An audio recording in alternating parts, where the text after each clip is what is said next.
What's going on, Jerome's beautiful Wednesday. Happy hump day out there to those who celebrate, and it's time for another Vikings news dump. He sees you when you're pooping. So we already done a bunch of videos about Kwesi's pressers and whatnot, but just going over through some of the finer points.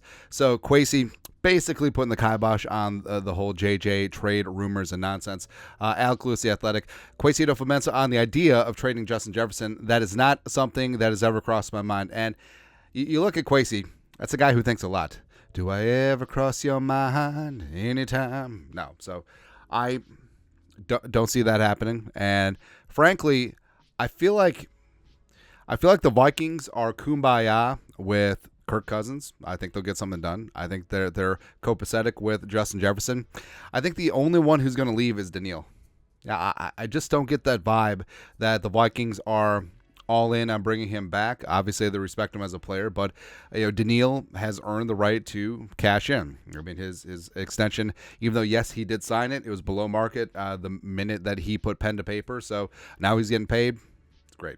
Also, Kwesi on Justin Jefferson. We said it and we'll continue to say it. We think he's the best wide receiver in the league, and he should be compensated as such. We think he's one of the best non-quarterbacks in the league, and we think he should be compensated as such. Now, I fully understand that a lot of people are like, well, Megatron never won a Super Bowl. Randy Moss never won a Super Bowl. Chris Carter never won a Super Bowl. What's the point of having a wide receiver if you don't have a quarterback? Blah, blah, blah, blah, blah. But now, I understand it, but also Justin Jefferson will make that quarterback better. Justin Jefferson is simply different. He's the best wide receiver in the game. And also, allegedly, Jerry Rice won a Super Bowl or two. Michael Irvin won a Super Bowl or two. Larry Fitzgerald, not so much. But it's complete lunacy to say that trading Justin Jefferson makes this team better. It just doesn't, unless you're straight up trading JJ for Mahomes. I just don't see it. I don't see the upside. So I'm glad that it looks like they're going to be taking care of him. Also, Kwesi basically saying that they were very close to an extension last offseason. I don't think it's the total money. I don't think it's even the total guarantee. I think it's about the structure of the guarantee. Is it 2 years? Is it 3 years? I think that's what the holding point is up right now. Also, yes, of course. I can't get enough of the Kirko grills because every single time I look at it, I don't see gold. I just see yellow rotten teeth. I mean, it's just funny, man. Because of course, instead of a grill with diamonds of platinum, Kirk is too cheap, so he gets. I mean, it's probably not even 28 karat gold. It's probably like 14. It's just not. It's not good, but it's hilarious. It makes me laugh every single time. And look how far we've come. Originally, the Kirko grills in 2018 was him roasting kidneys on an open fire, and now rob the jewelry store, tell him make me a grill. It's good times, man.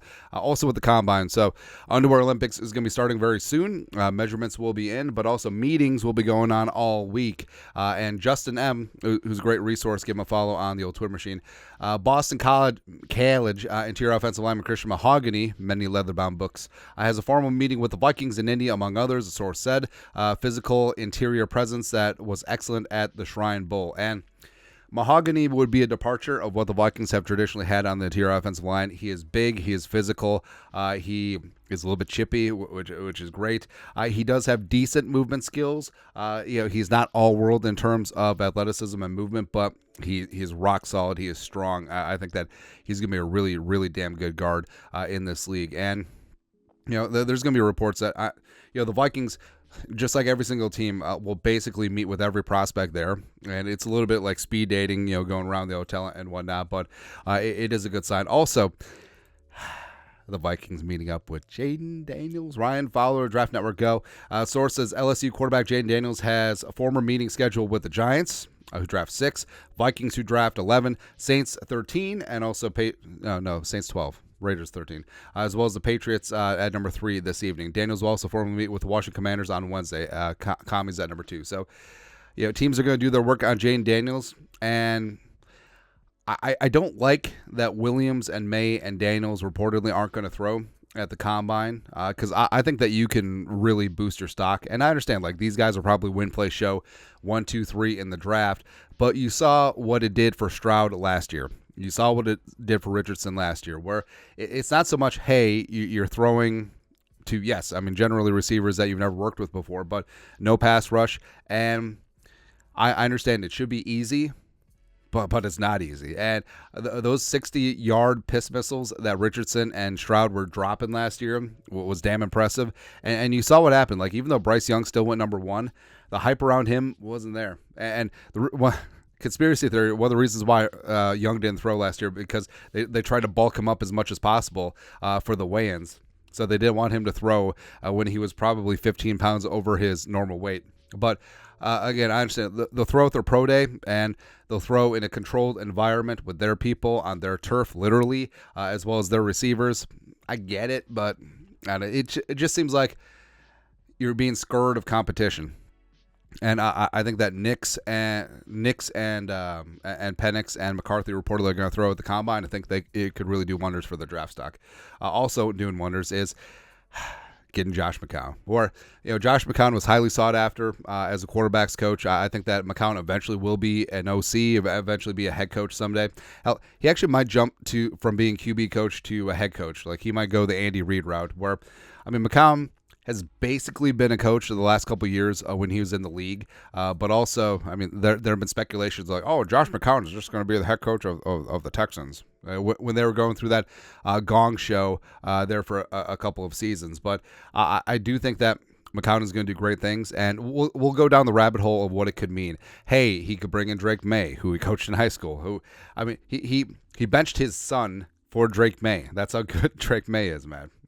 But yeah, we're going to have a separate video on McCown today. But I think it's a really good get. And frankly, I think it could be as important of a hire as Flores was for the defense. I think that much of Josh McCown as a quarterback coach. Also, so getting into guys that are cut in free agency, and it's not always about the big ticket items. It's about the value free agents that are great for supplementation. And with Hawkinson dinged up with the ACL, potentially going to be on the PUP to start the season, the Vikings may look around for a little bit of upgrade in terms of a pass catching tight end. Enter Janu Smith. And yes, you can't say that Janu Smith outplayed Kyle Pitts last year.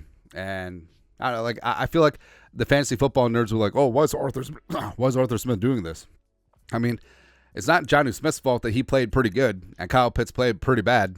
I don't know, man. But the Falcons are releasing the veteran tight end. Smith caught 50 passes for 532 and 3 touchdowns last year. Also, don't sleep on one of those touchdowns, which was a 60-yard screen pass to Janu Smith, where he just outran the Vikings. It was good times. So like we said, don't sleep on, hey, that dude played good against us scouting. That's how we ended up with Mike Wallace back in the day. Also, someone who may not become a free agent is L'Jarius Sneed. Now, Sneed certainly would have been the apple of our eye in terms of a free agency, but it looks like they might tag him. So, Jeremy Fowler, go. Chief 7-4 and L'Jarius Sneed, they are prepared to use the franchise tag and are open to consummate a trade off if no long-term deal is reached per South.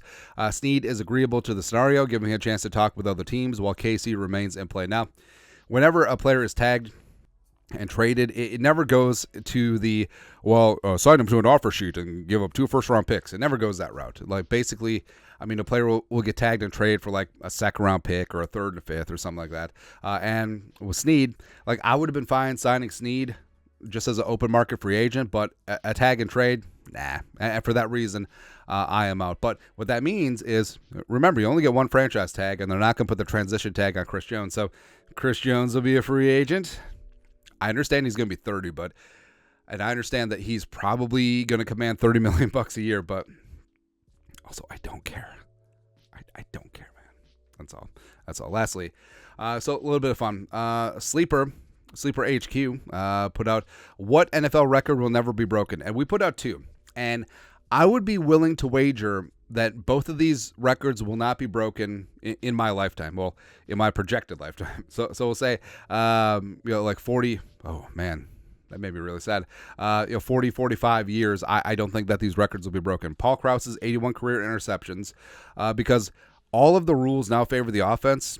And offensive passing games nowadays are way more efficient than back in the day, because back when Krause played, it was not uncommon for even good quarterbacks to have like a 1-to-1 touchdown to interception ratio, like throwing throwing 12 touchdowns and 14 picks in the season. It's like, hey, good job, Johnny, or did really good, right? So that's just not going to happen anymore. Also, we always bring this up. So Ed Reed was a historic ball hawk, one of the best ball hawking center fielders in football history. He ended up with 64 picks. So Paul Krause's record is never going to be broken. Also, in terms of era, Emmitt Smith's career rushing record of 18,355 ain't going to be broken either, because there are no more bell cows in the NFL, which Emmitt Smith clearly was with Jimmy Johnson and the Cowboys, and also he had a fantastic offensive line, man. And running backs don't play 15 years anymore.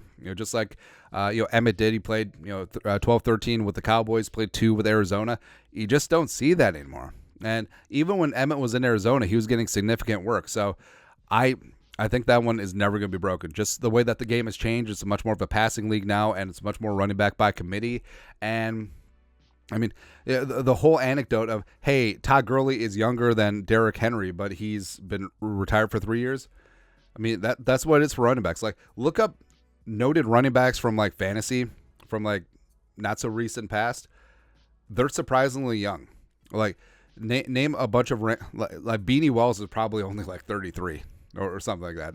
I don't know that one up top of my head, just throwing that out there. But, yeah, I mean, both of those records will never be broken. I'd be willing to wager quite a bit of money. I'm really sad now. Like, I might only live another 45 years. There's so much to do. Anyways, that's it. On a depressing note, Wednesday, you guys are the best. Skull, production value.